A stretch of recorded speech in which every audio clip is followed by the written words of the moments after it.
a lot of women now are waking up and realizing that things like perimenopause can start as early as 32 years old. Why do you think that's happening? Why are we going to perimenopause sooner and sooner? So yeah, I think we should define something so everybody's on the same page. So what is perimenopause? Perimenopause is basically the time where we're running out of eggs. We've had this robust savings account, but we went spending on a spending spree, right? Through our 20s and then into our 30s. So we're running out of eggs. Perimenopause starts with the decline of progesterone. So when we ovulate, what's left behind is the corpus luteum, and that produces progesterone. Then over time, we ovulate less and less. Progesterone goes more and more. And then estrogen finally drops off. You go 12 months of no period. Hello, happy anniversary. You're in menopause. And the next day, you're post-menopause. So we're all on the same page with that. We are seeing more women report. We're waiting for the research to catch up to tell us, like, how significant is this? This is very much of like what we saw when more moms were reporting, hey, my 8-year-old's going into puberty. And we were seeing more women report precocious puberty. So that's early puberty. Research took some time. And finally, lo and behold, here we are. And we know that there are correlations between girls who are getting their hair dyed and wearing more makeup. The younger they start that, the sooner that we're seeing they have menarche. So that's the first period that you have. And so the hypothesis is endocrine disruptors. If you start your period earlier, in theory, we're born with all the eggs we're ever going to have, right? I say in theory because there is some interesting research being done with stem cells, and so we might change this idea in the future. So if we're born with all the eggs we have, and I tell you there's a finite period of time you can ovulate, and then you're going to go into perimenopause, and instead of starting your period at 14, you're starting it at 8, even if you're starting it at 10, we just cut 4 years off, right? Yeah. So that is one hypothesis. The other thing that we have to sit back and ask the question is, why now more than ever are we seeing so many women struggle with infertility? So that's another big question that we have. Once upon a time, it was just, this very rare thing that you would hear about somebody doing IVF. Now it's something that even ACOG is like, everybody, as soon as you have a fertility problem, go straight to IVF, which I disagree with. Which I disagree with completely. And we can totally talk about that. That is a money-driven position. Absolutely. For sure. So that's the other question we have, is that we're seeing fertility issues. So by way of that, there's often ovulatory issues, egg issues, mitochondrial dysfunction at the root of that. So that's another question we have. And as I bring up mitochondria, that's another big piece of this, is that, before you ovulate, there's about 600,000 mitochondria rallying for that egg. We are inundated in an environment that is toxic for the mitochondria. So we have to ask the question of what happens when you compromise the mitochondria to the quality of our egg, but also to the function of the ovaries overall. So one of the things that I found really interesting when I was researching holistic fertility was that we have more mitochondrial density in our oocytes in our egg than anywhere else in our entire body. I think it's like 100,000 over there. So when your mitochondrial health is declining, then what are your eggs being fed? Yeah. And this is what I loved. You also brought up stem cells. So Greece was ahead of the curve with this research. They started doing PRP and stem cells and were able to pull women out of menopause and slow down perimenopause. Do you think this will become common as time goes on? And will more people seek this out versus doing things like IVF if the cost benefit is there? Okay, so we've got two different questions here. One is like menopause and the other is fertility. When we talk about fertility, yes, I think we're going to see more stem cell treatment be leveraged. So I had endometriosis excision surgery, and when I underwent the surgery, I had to have, so there's little cysts that will grow in your ovaries sometimes, and I needed to have these removed. I asked them at that time, hey, I'm under anyways, please inject my ovaries with PRP. My surgeon was like, 100%, let's do this. So for people listening, there's a lot of supplements that you take that end up in your plasma that if you're taking those in a higher dose, when they do the PRP, those nutrients should in theory be there and get injected to the ovary as well. So what are those supplements? So CoQ10, vitamin C, vitamin E are antioxidants. The key thing to know about mitochondrial dysfunction is that oxidative stress, which is high reactive oxygen species, basically I call them the bad mofos that are just like decimating cells, they're combated with antioxidants. When your mitochondrial are dysfunctional, the mitochondria will actually produce reactive oxygen species. So we get in this like vicious cycle, this loop. So those 3 antioxidants are really potent. Omega-3 fatty acids are something as well. And we know those are anti-inflammatory. Yeah. They're very important for our cellular integrity. So those are some of the things that you can be taking that can help. And of course, like, you know, we need a lot more research on this to understand, like, how can we make PRP even better? So from the fertility standpoint, I think, yes, absolutely. I think at this point, the best endocrinologists that I know, the reproductive endocrinologists, they are doing this therapy. And when you talk about cost, right, because that's part of this equation, the cost of IVF cycles in the US looking at like 20, 30K a pop, right? People's like, I mean, that's, you know, when you look at like how someone goes through 3 cycles and that's some people's annual salary, that's wild. That a PRP treatment, depending on the place, you know, that might be more around like $1,000, $1,500. It just depends on where you're going, where you're at in the US. So when you start looking at it from that perspective, it's very cost effective. Now, for the question of menopause, there's a lot of things that are starting to be looked at in the research of how we can delay menopause.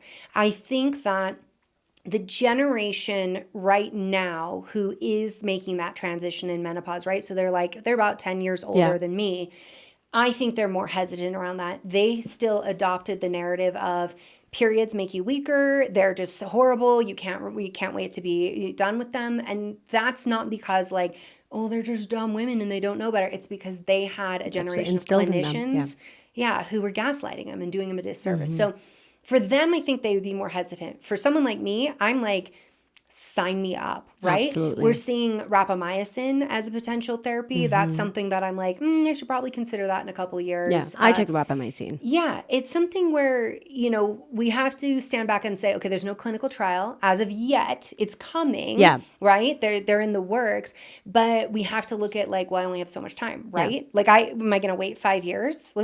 Like the 5 years, I will be closer to 50. Like the interventions might not be as effective. So I think, yes, PRP, rapamycin, I think we'll be looking at stem cell therapy. I think it's interesting to look at red light therapy being put over the ovaries and how that can potentially help things. And so for people listening, if you're like, why the hell would I want to keep my period longer than I need it? The longer you bathe in your natural hormones, the better your brain health, your bone health, your heart health. Your sleep. The minute you lose that estrogen, your cardiovascular health, your brain health, and your bone health start to decline. Now, that's why there's this critical window, right, of where we want to start estrogen replacement therapy. But that's another tangent. Knowing all that you do about the space, I wanted to ask you something because I think about this myself. Women today live under so much stress. We have to show up to work. We have to perform here. We have to look a certain way. We are having all of these expectations put on us. How important is your emotional body? Because I believe that your outcome does not lie at the bottom of a supplement, a peptide, or just like a PRP session. I think it has to do so much with regulating your nervous system and your emotions. So when you look at people and you look at the data and research, what can women start observing about themselves about self-regulation? I think some of the best research we can look at is the ACE score, so adverse childhood events. We know that has such a tremendous impact on our overall health, but certainly our hormonal health. We also understand that if you have HPA axis dysregulation, so what is that? That is our stress system, how our brain talks to our adrenal glands. You have that and you're going into puberty, you are more likely to develop depression. And we're not talking about like, I'm sad, I'm a teenager, I cry, right? Because I think we've all been there. But we're talking about major depressive disorder. We understand that people who have blunted cortisol responses. So when you get stressed, you should spike cortisol. They're no longer able to do that. More mental health disorders, more chronic disease develops from that. We see more hormonal issues, and we certainly see problems with our cognitive function as well. So more executive dysfunction, which is a term that gets applied to ADHD a lot. And yes, that is someone that's like the hallmark of ADHD is executive dysfunction, but any of us can develop executive dysfunction for a variety of reasons. So I saw this really interesting, it was actually a podcast clip that Gabor Mate was saying that ADHD, while it is a diagnosis, it is a result of trauma, childhood trauma, of how a child just functions and copes in the house. It's the tune-out mechanism, right?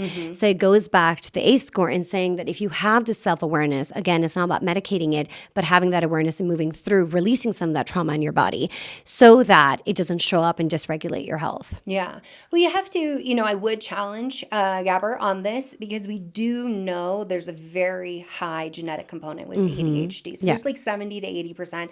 I have ADHD. Yeah. My son has ADHD. We just went through a whole new round of psychoeducational eval for him going into school. And he is someone that, because of the kind of childhood I have, I made sure I set up his childhood in a way where it was like, if you need support, you're getting the support. We've always named emotions, worked on emotions. And so we see that despite him having a very different childhood than I had, the ADHD is still there and pronounced because we've got this genetic component. And I think, I was very naive when I was pregnant. I had my own garden. I grew my own food. I, ate dirt. Like, I did all of these things. I did all of this prep. And I thought like, what my health is, that's going to determine my baby's health, and like I can help prevent this. And in reality, there is this genetic component. The degree of dysfunction that we see, I think we very much do, we do contribute to in a way.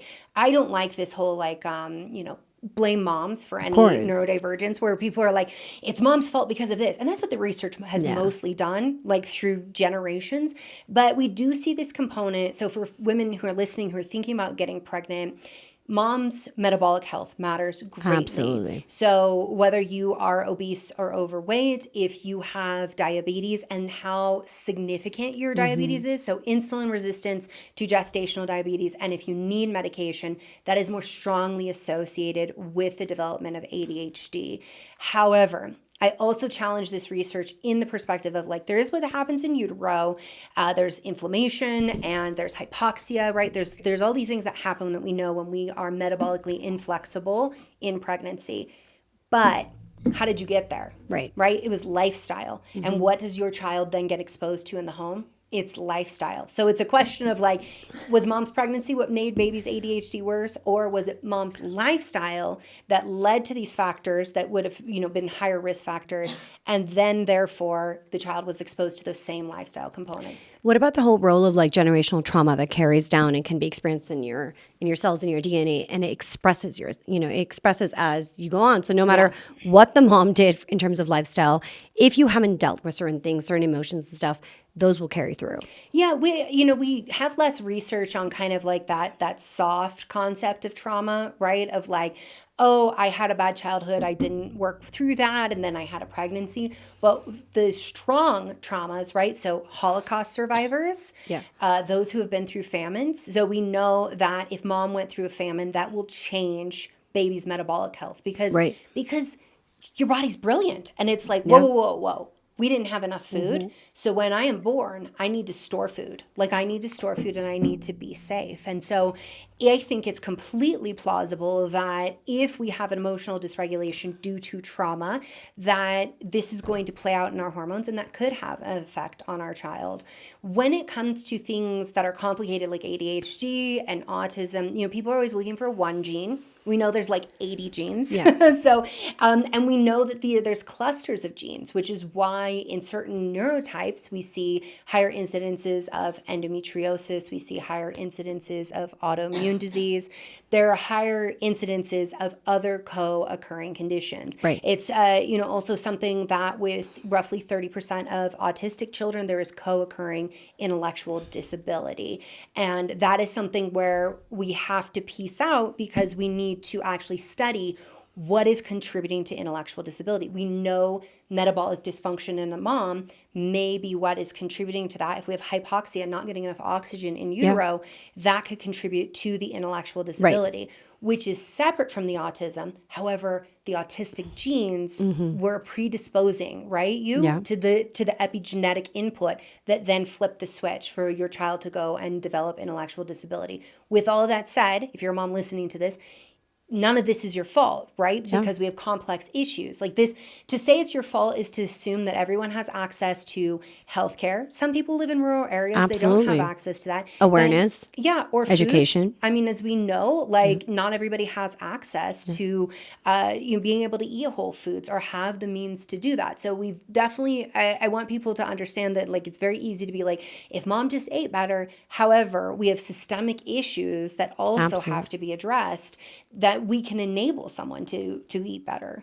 If you're spending hundreds on skincare but ignoring one of the most powerful anti-aging tools out there, you are missing out, my biohackers. I'm talking about red light therapy and Bond Charge's red light face mask. It has completely changed the game for me. Red light therapy isn't just another hype. It penetrates deep into the skin, boosting collagen, reducing inflammation, and easing signs of aging. And the best part, it's cordless, it's lightweight, and totally painless. So I can wear it while I'm getting work done, watching TV, or even making a quick smoothie for myself or taking my dogs for a walk. I've tried a lot of skincare treatments, and let's be honest, some of them are messy, others are time-consuming, or just plain uncomfortable. But this mask makes it so easy, just 10 minutes a day, and I've noticed my skin is brighter, clearer, and even more even-toned. No downtime, no hassle, and because Bond Charge products are HSA, FSA eligible, you can use your health-saving funds to invest in your skin. Trust me, you need this in your skincare routine ASAP. Right now, my listeners get 15% off when you order from bondcharge.com. Just use my exclusive code Biohack-it at checkout. That's bondcharge.com, plus you'll get free shipping and a 12-month warranty. Again, that's Biohack-it. Go grab yours now. Your skin will thank you later. So for women listening to this, if they're in their 30s and 40s and they're like, Jolene, tell me, I'm listening to all of this. I want to look into my health. I want to take a deep dive. What tests should they first and foremost get done? And then looking at that, getting the research back on that, getting their kind of range back, what would be next steps for them? Okay, so 30s and 40s, here's the thing. There's a lot of tests we should be running that I think too often we're waiting until there's frank symptoms, which by the time your body has sent up the flare, like we've already had changes that are sometimes irreversible. So in this whole perimenopause conversation, everybody's very focused on estrogen, progesterone, testosterone's now getting pulled in, very important. Thyroid, though, we're not talking enough about thyroid. Once we get into 35 plus, we are much higher risk of developing hypothyroidism, which in the United States is primarily caused by autoimmune disease and is primarily affecting women. So for that, TSH, what the brain says to the thyroid, T4, how the thyroid responds, T3, how the body converts it, reverse T3, are you so stressed out or not eating enough or something going on that you're inactivating your thyroid hormone essentially, and then TPO and thyroglobulin antibodies. We also need to be checking vitamin D. You got low vitamin D, you're probably going to develop an autoimmune disease, cancer, something big bad that you don't want if you've got the genes for it. So we know this is a key player in disease development. So we want to be getting a vitamin D. We also, so I said we want to look at these hormones, right? So FSH, estradiol, is done on day 2, 3, or 4 of your period. Ideally day 3, but life's not perfect and labs are not always open. So that's when we want to get that done. Progesterone. If you are ovulating all kinds of wonky, you're like, I don't know, period is sometimes coming every 45 days, sometimes 60 days. Don't bother with a progesterone because you're going to have a really hard time catching it. To get an accurate progesterone needs to be 5 to 7 days post-ovulation. And if you're like, well, that's hard. How do I catch ovulation? We can do LH test strips. But if you don't want to do that, if you are like, I consistently have a period every 28 days, back it up. Day 19 to 21 of your cycle. That's when we're gonna test for things. So we can look at that ideal progesterone. We want that at least in the double digits happening there. Now, we also need to be looking at parameters. I think earlier is better. Fasting insulin, hemoglobin A1C, a fasting glucose. Honestly, I don't even care that much about it, but it comes with a comp metabolic panel, so we're going to get it anyways.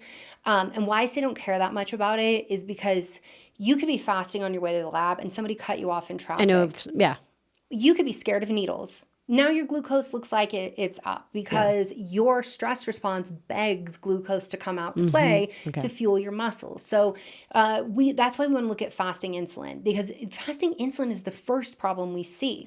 Hemoglobin A1C is the average of the last 3 months. What does your blood sugar look like on average? We can tell, do we have metabolic issues? The other thing I think is really important is getting a cortisol curve done. So you can do this saliva testing, there's Dutch test, doing urine testing, coupling that with your cortisol awakening response. This is something that is really common to see if you have trauma, if you are very stressed and it's been long term. If you are neurodivergent, we will actually see the cortisol awakening response is blunted. It's lower than it should be. And here's something. Everyone will tell you to get morning sunlight, and that is the best thing to do. If you do not get 6 hours of sleep, it is doing the exact opposite. It is ruining your circadian rhythm. Right. So you need to get at least 6 hours of sleep. Otherwise, I tell people, if you haven't got 6 hours of sleep, right, because you had a horrible travel day and all of that, you're going to wear your sunglasses in the morning. And then we're going to take them off later in the morning, because that less than 6 hours of sleep, we haven't had enough time going through the sleep cycle to then spike cortisol appropriately. And it actually can work against you and keep you up later at night if you do that. When it comes to sleep, on average, how much should women be sleeping in their 30s and 40s? Oh my gosh. Everyone hates me when I say, like, you should be getting 8 to 10 hours. And they're like, Jolene, no. They're like, where does somebody have time to sleep 8 to 10 hours? I definitely sleep 8 to 10 hours. What time do you go to bed then? I go to sleep usually around like 9 or 10. Amazing. And I don't wake up till 7 a.m. usually. Incredible. And you sleep through the night? Yes. Yeah. Okay. Unless, like, I will say, my husband and I had a cocktail last night, and he was like, oh, it affects your sleep. He was like, I was up all night, and at like 4 o'clock, I finally was like, oh, like I can't get to sleep. And I was like, welcome to your 40s. Yeah. I take glutathione. Yeah. If I have a drink at night, I take glutathione, and then I'll end up staying asleep at night because it'll just help clean it out of your system. Yeah. Through. That's my little biohack for that. But okay, so I want to back this up. You are going to be able to get less sleep in your follicular phase and still thrive. So when your period starts, the first day you might be like, oh, I'm kind of tired. But after that, you're going to find you could get 6-7 hours of sleep and you're going to be fine. You flip into ovulation, progesterone is there to get converted to allopregnanolone, to stimulate GABA in the brain and to put you to sleep. Yeah. Women are like, oh, I'm like not able to get so much done and I'm feeling like I'm dragging, I'm feeling more tired. How much are you sleeping at night? Because biologically, your brain has just shifted to be primed to be getting at least 8 hours, if not 9 hours of sleep during the luteal phase. So while you're cycling, there is wiggle room that happens there. If you're someone who's in burnout, for example, you're going to need to hit more like that 10 hours. Yeah. And so it really depends on the individual. And when I say the average, it doesn't mean you have to sleep 10 hours every single night. And we know we don't make up sleep, right? So I look at my 20-year-old self who was sleeping like 6 hours. I'm like, you ain't ever getting that back. But we can, if it's something where it's like, okay, like I got, 8.5 hours of sleep and then the next day you get 9 hours of sleep. But we know the female body needs more sleep. It's doing way more than the male body. Absolutely. The brain, like we do not, there's actually a great book coming out, Dr. Sarah Hillite. I recommend everyone check her out. I had her on the podcast. We had a long conversation about how we just disrespect what women's brains are going through every month. We build all this estrogen. We build all of these neuronal pathways in that follicular phase. And then we switch over to the luteal phase and we build all these GABA receptors. We start to shrink the pathways. We change things. Like our brain is doing so much, which is why we require more sleep. And the entire premise of 7 to 8 hours was based on men and forced on us to get us to be more productive in society. Correct. You said something about burnout right now. So I've recently been experiencing that, and that has thrown off all my hormones. My vitamin D is in the garbage.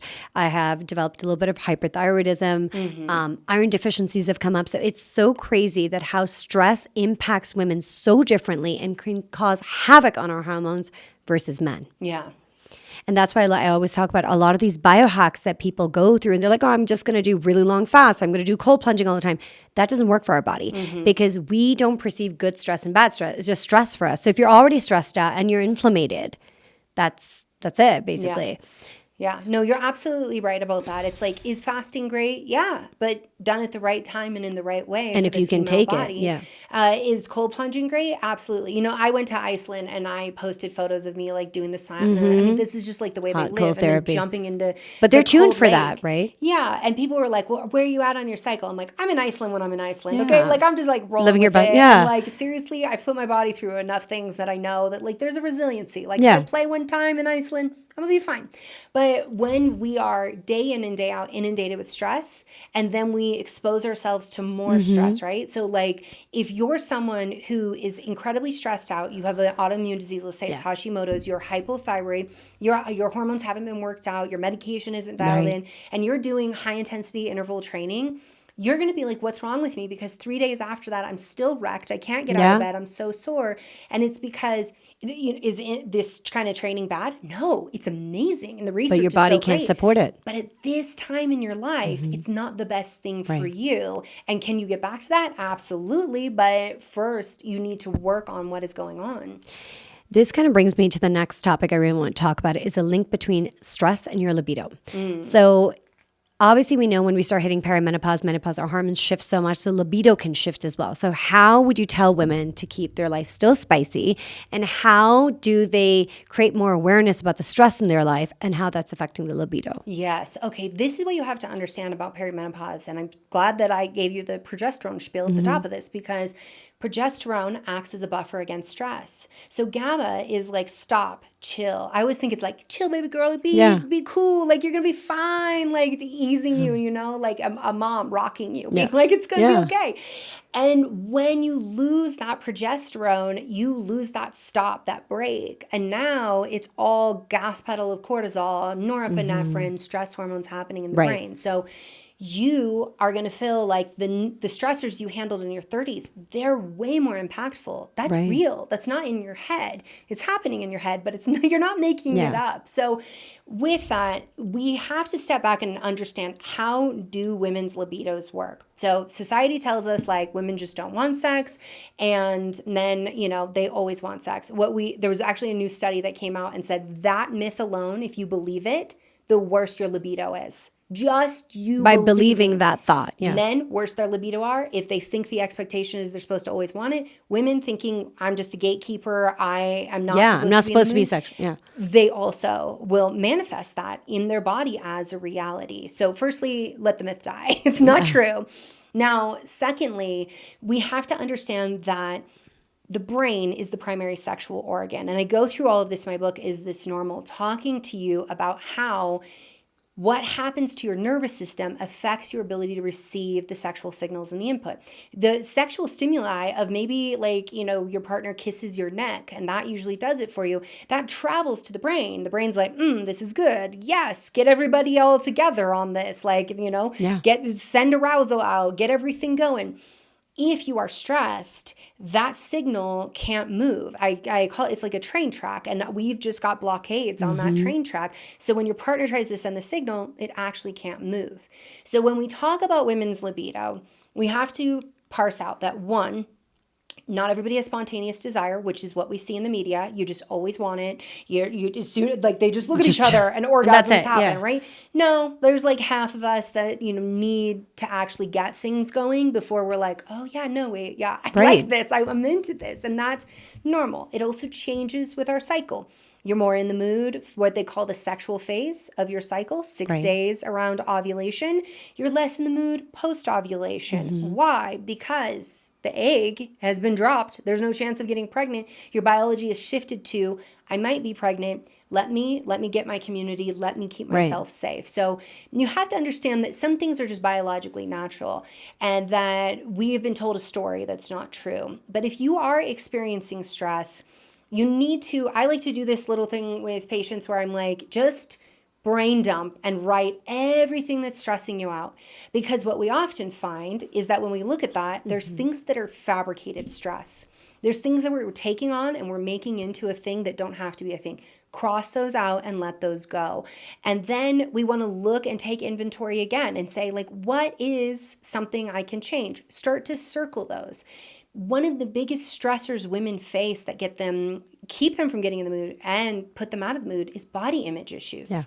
So I want every woman listening to know that if anyone is lucky enough to have sex with you, they are not looking at like, what does your body look like in this position? Is there a roll? Do you see a cellulite dimple? Oh, are my breasts looking like, you know, more saggy as I lean in? They are not thinking about that. Research tells us men are just, their amygdalas are overridden and they are not thinking about that, okay?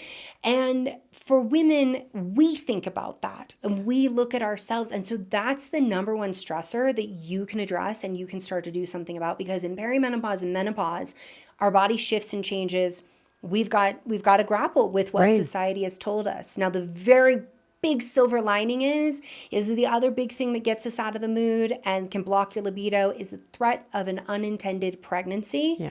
When that is no longer the case, women become very sexual creatures. So with this whole myth that like in menopause you're going to lose your libido, wrong. And there's no cyclical progesterone coming in to block you 10 to 14 days out of the month. People aren't talking about this enough, but I truly want to optimize your health. We need to be paying attention to EMFs. We are constantly plugged in, surrounded by wireless signals, radiation, frequencies that our bodies have never ever been able to handle at this level. Research has shown that EMFs can disrupt sleep, impact cellular function, and contribute to long-term health issues. Yet we're rarely talking about this or how to protect ourselves from this. This is why I was so excited when I first discovered Lila Quantum Tech. I met them 2 years ago at a biohacking conference in Austin and was absolutely blown away by the founder, Philip Mon. Hearing him on stage and learning about quantum energy technology completely shifted my perspective. I knew I had to try it for myself. And now, 2 years later, I'm so excited to have them partner with me on my podcast. One of my absolute favorite products, the Heal 360 capsule, which I wear on my quantum necklace every day. This isn't just any pendant. It's scientifically designed and quantumly charged to support your body's natural ability to heal, energize, and protect itself from harmful influences. People using it have reported more energy, mental clarity, better stress resilience, and relaxation, deeper sleep, and faster recovery. And that is also the feedback I got from our supper club when I gifted it to all our guests. Lila Quantum Tech is leading the way in quantum frequency healing with products designed to neutralize EMFs, enhance cellular function, and help your body operate at its best. I personally felt the difference since wearing Heal 360 capsule, and I think you'll love it too. Check it out at lilaq.com and use code Biohack-it for a discount. That is LEELAQ.com and use code Biohack-it. Happy healing. So if you had to give women listening one tip to up their libido by 50%, what would that be? One tip to up your libido by 50% would definitely be to address your stress response. Can you hum? Can you gargle? Can you sing out loud and stimulate your vagus nerve? If we can stimulate the vagus nerve, that is going to help with our stress levels. But here's something really cool. That vagus nerve that everyone's like, it innervates your brain and your heart. It also innervates your cervix. So it's actually involved in your reproductive organs as well. So stimulating the vagus nerve is one way we can start to modulate our stress hormones in a positive way so that our sexual hormones can come out to play and do what they were designed to do. Could you, based on that, implement vagus nerve like regulation or stimulation if people are going through fertility or want to get pregnant or going through IVF or something else like that, or trying to conceive naturally? I think trying to get pregnant and IVF, these are some of the most stressful times of women's lives. Yeah. We are told this myth our entire life. You can get pregnant any day out of the month. Like you're just going to get pregnant whenever, anytime in your cycle. When you actually try to get pregnant, it is not what you've been taught. And everybody who's been lying to you did a major disservice to your mental health. So I definitely think vagus nerve stimulation, whether you're massaging, you're gargling, you're singing, that has a big role to play in terms of our health overall. If your body perceives that you are in a stressful state, it will always choose cortisol over progesterone, over ovulation. Why is that? Because it will always choose protecting you, keeping you safe, and keeping you alive over potentially life-threatening condition, which pregnancy in a stressful environment can become life-threatening. Absolutely. You talk a lot about, I want to go into supplementation for a second. You talk a lot about the science of the connection between creatine and ADHD. Yeah. And I really want to educate people on that. There's been such fascinating research being done with like creatine for like Alzheimer's prevention, dementia, so helping with memory. Also, there was a study where it was so funny because Rhonda Patrick was talking about this, and my husband's like, "You're only taking 5 grams of creatine. Like, you should be taking 20 for this study." I'm like, "I sleep. Those people in the study don't sleep. Like, yes. And I'm like, also, when I did 10 grams, I was bloated and puffy, and my rings didn't fit. I was like, it doesn't work for you. So, Can we talk about the study quickly? Because people, I know about it, but people might want to hear a little bit more about it. Yeah, so they had severely sleep deprived people. And so when you're severely sleep deprived, other studies have compared it to like binge drinking, right? Yeah. Being drunk. Like that's how poor your brain works. Like you wouldn't get behind the wheel, right? If you've been drinking. Absolutely. Well, you shouldn't exactly. You wouldn't ride in the car with someone who was drunk. But yet there's all these people who are sleep deprived going through life, putting themselves in danger and putting others in danger. So in the study, they had incredibly sleep deprived people. We know cognitive function, you can measure those tests. It's very poor cognitive function. Your memory, your working memory, your word recall, I mean, everything starts to go. They gave them a high dose of creatine. And what they found is that they were able to mitigate the effects of this severe state of lack of sleep, which is detrimental to the brain. So it was looking at these extremes to see like what is the Creatine could do potential for you. creatine here. So when we look at ADHD, here's the thing to understand about ADHD is that metabolically, the way your mitochondria is set up, the way your brain is set up to produce energy it's a little poorer than other people. So you're going to use more energy quicker. You're going to have a hard time recruiting that energy. Right. And that energy is ATP. Now, what we come to understand from creatine is that it may actually be donating to ADP, which is the precursor to help us get to ATP. So basically, you have this period where like you build up energy, you then use the energy, and then you got to rebuild the energy. Creatine may shorten that time. Creatine may make the brain be a little more efficient in getting that energy production. So this is important to understand for people with ADHD because if you are, I call it like running hot. You're burning like rocket fuel, right? But like it's a Honda, right? It's like not supposed to go on rocket fuel, but that's like the rate you're burning energy in this and how high value that energy is, right? Rocket fuel is not cheap. And so the other caveat to that is that you've got neuroinflammation going on a lot of the times. Again, this is the gene clusters that happen. People who are neurodivergent have a tendency to throw inflammation a little more quickly. Their immune system, the underlying theme I like to say is dysregulation, dysregulated nervous system, dysregulated immune system. And it's not necessarily that you're broken. It is that it's dysregulated because modern society, modern environment isn't set up to support this operating system. And that's essentially what it is, a different operating system. So creatine may help with your brain health in terms of giving you more energy because that inflammatory piece also disrupts your ability to make energy as well. And so what people report when they're taking creatine is that their executive functions are better. So sometimes it's emotional regulation can be affected, but it's often more focus and more sustained focus. So what can often happen, especially in the luteal phase for women or women in perimenopause, menopause, is that they have a hard time starting a task. Then they finally start a task. They don't have the gumption to get through. They're like, I burn out. I'm getting distracted. I'm exhausted. Yeah. And that is because the brain fuel, like they just burned through it too quick. It took so much energy just to get started. And then they had very little left to keep going. I also want to talk about a little bit, talking about the brain, creatine, all this stuff, how much blood sugar regulation adds to this whole dilemma as well. So why it's so important to not have insulin spikes. Yeah, well, people don't realize that insulin, there's this weird thing that we do as humans. We're like, estrogen, progesterone, those are women hormones for making babies. Forgetting that there's receptors all over the brain. Insulin's kind of the same thing where it's like, oh, it's just about glucose, except insulin's also interacting with the brain as well. And insulin's playing a role in our executive functions as well. But we also know from the research of like dementia, when we have blood sugar dysregulation, we can have adverse changes happening in the brain that are going to affect our memory and our brain health long term. So the other thing I think to understand about blood sugar is that if you're spiking and dropping and you're having all these wild swings, understand that your hormones are getting these signals. So cortisol, epinephrine, norepinephrine's having to come in. Enough of that going on. Now we're seeing progesterone issues starting to come up. So it's rarely just one thing. But it's interesting as you bring up insulin. I think about women with PCOS, and we think about their brain function. We see a very high correlation between PCOS and ADHD, which people are always like, oh, it's the testosterone. And while high testosterone is what contributes to like the male archetype of ADHD, and we can see that in PCOS, their blood sugar dysregulation and inflammatory profile that we see, 70% of those with PCOS have insulin resistance, have blood sugar dysregulation. That is tremendously impacting their brain. Again, they may have ADHD, right? But they also have this metabolic issue that makes energy utilization even more of a struggle. Do you know what's so crazy is when I was looking to all this fertility stuff, I realized PCOS, endometriosis is directly correlated to things like insulin resistance and inflammation in the body.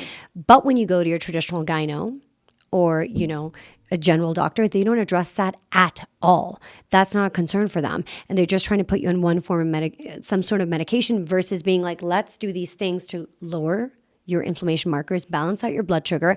But it's something that's not even spoken about. So women, again, are being treated for things incorrectly and they're basically is gaslighting them.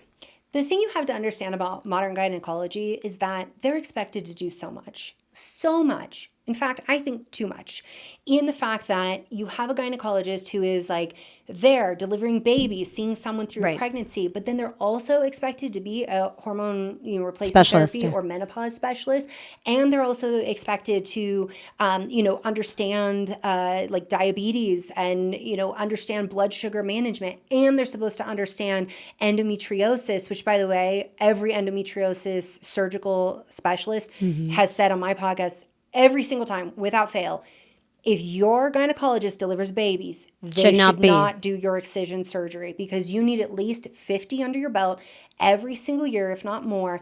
And if somebody is delivering a baby, they're a generalist. They're not a specialist. And so I think that's the real big problem we have to stand back and we need to look at is that there needs to be subspecialties in gynecology. There's the people who do obstetrics. When you consider that, I was blown away hearing that gynecologists are not trained in hormone replacement therapy. Not at all. But it made sense to me because I've been prescribing for over a dozen years, and I had so many gynecologists who would be like sending me messages being like, don't you know you're going to give this person cancer? You're going to kill this person. And I'm like, respectfully, I'm actually trained in this. This is my background. And you are not. And all you're doing is parodying what some professor or attending said to you at some point. And only now we're seeing gynecologists who are now stepping into that and owning that. Like, we got no training. We have to change this entire paradigm. And there are gynecologists. Dr. Tara Scott was one I had on my podcast, and she was talking about how she's a gynecologist, and for 25 years she's been specializing in hormone replacement therapy, and how many of her colleagues were like, you are crazy. You should not be doing this. Get back to delivering babies. Yeah. And she's like, no, like I can't do both and do it well. And I think that I really admire practitioners who look at that and say like, no, I can't do everything and do it well. This jack of all trades is not working. I need to focus in. And so I think that's really important for women to understand is that gynecologists are they're expected to do way too much. And you're right. They're not looking at blood sugar. They're not. I remember during my pregnancy, I was 40. My last pregnancy, my doctor didn't tell me that that she'd put in a thyroid order. I'm taking my prenatal. What does my prenatal have in it? It has biotin in it. I go get my blood drawn. My TSH is like 0.01. Yeah. No, it's like super low. It's abnormally low. She's like, you're hyperthyroid. Your medication that you're on, I need to cut it in half. I'm like, no, you don't. My T4 and T3 are fine. We're not doing that. She comes out with a prescription and she's cut my thyroid prescription by 75%. That would put me at risk of a miscarriage. That would put me at risk of preeclampsia. That would put me at risk of dying. And I know what I know. And I'm like, absolutely not. I go to my maternal fetal medicine specialist, okay, gynecologist, but specialized training. And I talked to her about this situation. She's like, you can't do that. Like, you could die. I'm like, okay, same page. And I was taking biotin. She's like, oh yeah, you can never take biotin and test your thyroid. I'm like, there you go. specialist understands this, that we have abnormal lab results because of what I was taking. But my gynecologist who's managing the pregnancy, she doesn't know all of that. Yeah. And I, being a doctor, was like, I wouldn't expect you to know all of that. Like, I will see the specialist and have that conversation. But, I think women have to really understand that we have also been told they're a one-stop shop, and they're not. And they're not. But you were a doctor and you caught that. But imagine the average person would not know that. Then, God forbid, they would have a miscarriage. And then they would be like, well, it is what it is, and not know that because the thyroid medication was cut, that's why it led to the miscarriage. As someone who's testing and always retesting for what works for my gut, immune system, and hormonal health, I definitely do not mess around with any probiotics that die before they even reach my gut. So this little guy, Just Thrive, is completely different. It is clinically proven to arrive 100% alive, survives antibiotics, and even helps to heal leaky gut in just 30 days. It beats bloat, helps with nutrition absorption, and turns your gut into an antioxidant factory. And it's the only probiotic I trust and recommend to my Biohack-it community. Check it out at justthrivehealth.com and use code Biohack-it for a discount and enjoy. Yeah. It's not something, I think reproductive endocrinologists, they understand this thyroid meets infertility meets miscarriage crossroads that we find ourselves in. I have fortunately managed enough. I mean, I have OB-GYNs who are like, I have a pregnant patient. She's hypothyroid. She's taking Armor. Like, I don't even know what Armor is. Like, can you manage this? And we'll co-manage it. And I love that because a gynecologist who's like, this I don't understand. Let me please get them some help with someone else. That's exactly what integrative care should be looking like. You also talked about, you have such an extensive background with hormone replacement therapy. How upset were you when that research came out that women have basically been lied to all of this time about how HRT can actually lead to cancer, and it was synthetic HRT versus, bioidentical? Yeah. No, I actually wasn't surprised at all. And so here's what people need to understand. When somebody who knows what they're doing is prescribing you hormone replacement therapy, they're giving you topical estrogen and they're giving you oral micronized progesterone, which is bioidentical. That is the standard starting place for most people. Many people are saying progestin is progesterone, and they are telling women, this is what's crazy to me. Your whole life, birth control is totally safe. It's totally safe. Don't question it. It's safe. You get to your 40s and suddenly HRT will kill you, but I'll give you the pill. I'm like, are you for real? You're going to give them something that does raise clotting factors at a time when they're at higher risk of having stroke, heart attack, all of that. But also you're giving them progestin. They're having anxiety. They are having sleeplessness. They are having issues in their relationship. Why? Because progesterone gets metabolized to allopregnenolone, and that hits GABA. So that's what they need. It's not there. Right. But you gave them progestin. But if we looked at the research on birth control and birth control pills having, a slight increased risk of breast cancer. So increasing that risk, it does lower the risk of ovarian cancer, right? So it's all about weighing risk versus benefit. That's progestins. So when you look at the Women's Health Initiative, you're giving me horse urine and progestins. These are not something that humans should be taking or even the body has seen. And so none of that was a surprise. And even now we see people saying progesterone will cause breast cancer. I'm like, back it up. That's progestin. When you look at these molecules, they are different. And the way that progestin interacts in the body is different. Progestin doesn't go through the same metabolism pathway. It has a higher affinity for receptors. Depending on the progestin, it may even act more like an androgen. Then you're like, why am I losing my hair and have acne? Thanks, progestogen. So, that's something that there was not a surprise to any of us who have been in the arena, because we're like, that's pretty much what we thought the whole time. But we are muzzled and not allowed to talk about birth control in a negative way. And I learned that when I put out my book. I was like, I'm putting out this book. It's going to help women who are on birth control and this stuff. And people were like, how dare you talk about that? And I was actually just having the thought as I was getting ready this morning. I'm like, man, I went first. I definitely walked through fire. But now here we are. And I'm seeing gynecologists who once hated on me, who made their whole platform to try to take me down. biting their tongue now.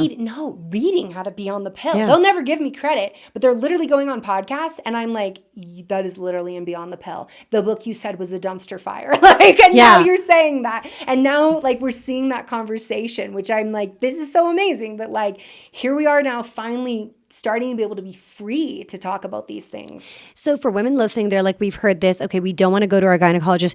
Who should they approach, or what should they look up, no matter where they're based, to figure out if they need hormone replacement therapy, and who can guide them through it? Okay, so you can figure out if you need hormone replacement therapy based on your symptoms. So if you are somebody who is over age 35, but not yet 45, right? You're in that 10-year window and you're having symptoms, there's a lot of things you can still do naturally. So it doesn't mean you have to go right to or HRT.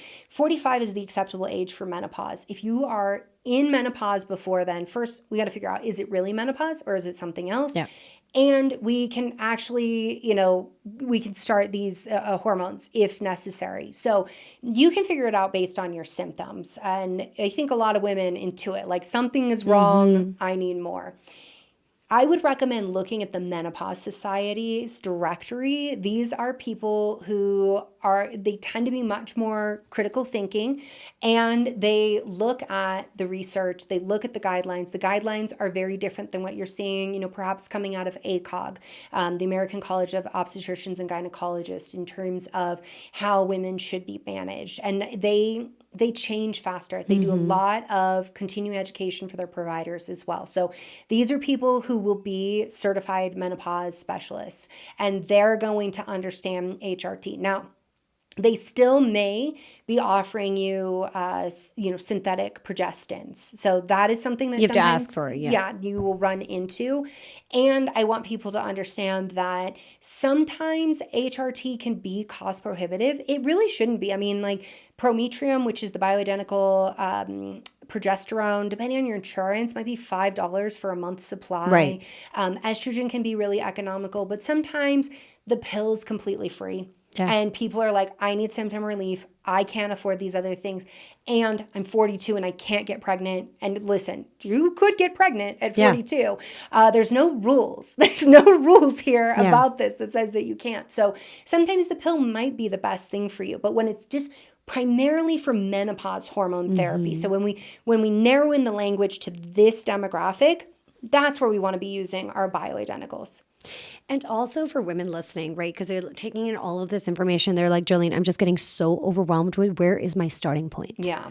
What is the first thing that I should start? Besides paying attention to my body, how I'm sleeping, do I have brain fog and stuff? What else is an indicator that I should look into things? Okay. So I think that so often we dismiss symptoms in our own body, right? We say oh, it's just stress. Oh, it's just this. Oh, I just need to do that. Oh, I'm not enough. I need to do more. If you are noticing symptoms like hair loss, dry skin, changing skin, your brain function's changing, you're like, I'm losing words mid-sentence. If once a month you want to divorce your partner, girl, something is going on with your hormones. Right. So it's really about tuning into your own body and knowing that nothing is just a result of just getting older. Right. Until you're 70 plus, then we'll start using that language. But, I feel like we all knew the Golden Girls growing up. And so the Golden Girls, I am older than some of the Golden Girls where and I look and I'm like, how is this? The Golden Girls on it. And I'm like, Lord, this is our idea that 40 is old, 35 is old, and it's absolutely not. Yeah. If you're feeling overwhelmed and you're like, I don't know where to start, usually, in my experience, most women are already doing everything right? They're trying to get sleep. They're trying to exercise. They're trying to, take their supplements, do all of these things. I think it is a good idea to get lab testing and to get your baseline of where you're at right now, because while I say you can tell if you are, in perimenopause, you need estrogen, you need progesterone, you can't tell with testosterone. We didn't talk about that lab. Women need to have total testosterone, free testosterone, and sex hormone binding globulin. Because your free testosterone's low, but your sex hormone binding globulin's high, and total testosterone's normal, You don't have a manufacturing issue. You have a gobbling up the product issue, and we've got to free it and liberate it. And one of the biggest reasons for low testosterone with high sex hormone binding globulin, or you have low testosterone symptoms overall. So you are somebody who is losing muscle mass. You do not set boundaries. You feel like you're a pushover. You're a people pleaser. You're trying to protect yourself because testosterone low says, I'm weak and I need to do something to keep me safe. Right. I can't rally against the tiger. You need to lift weights and you need to eat protein because you have two things going on. Not enough testosterone and metabolic mayhem. And you can address those. Lift weight, eat protein at every single meal. You'll start to shift your testosterone and you'll improve your metabolic health. If you know me, you know I avoid seed oils like the plague. They're everywhere, even in snacks labeled as clean, organic, or healthy. But the truth is, they wreak havoc on your metabolism, your hormones, and make you super inflamed.